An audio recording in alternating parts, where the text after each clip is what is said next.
Engineering చదువుతున్నాడు, final year లో ఉన్నాడు. ఎగ్జామ్స్ అయిపోయాయి, రిజల్ట్స్ వచ్చేసాయి. రిజల్ట్ చూసుకున్నాడు. రిజల్ట్స్ అంటే తెలుసా, తను ఊహించిన దానికన్నా చాలా అద్భుతమైన రిజల్ట్స్.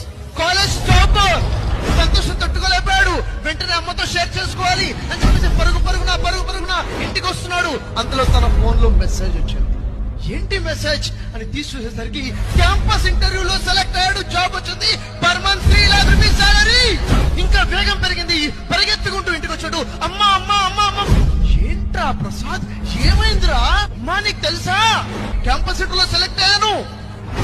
ఏమండి విన్నారా, మన ప్రసాద్ కాలేజ్ టాపర్ అంట, పెద్ద జాబ్ వచ్చింది. అవునే, ఎవడనుకుంటున్నావు, వాడు నా కొడుకు. తర్వాత రెస్టారెంట్ కి వెళ్ళారు, భోజనం చేస్తున్నారు. ఇంకా ఇష్టమైన మెనూ ఆర్డర్ ఇచ్చేసారు. తింటున్నారు. నాన్న సంతోషంలో ఇంకా ఆర్డర్ ఇస్తున్నాడు. ప్రసాద్, డాడీ చాలు డాడీ. అరే నువ్వు తినరా. చాలు డాడీ, కడుపు నిండి. వద్దు డాడీ అంటున్నాడు. వద్దు అంటుంటే అంతలో అమ్మ వచ్చేసి, ఏంట్రా ప్రసాద్ ములుగుతున్నా, వద్దు అని ఎంతసేపు పడుకుంటావు, తొందర నిద్రలే, రిజల్ట్స్ వచ్చాయంట కదా, డాడీ కోపంగా ఉన్నారు, 4 సబ్జెక్టులు పోయాయంట కదా. కళ డ్రీమ్.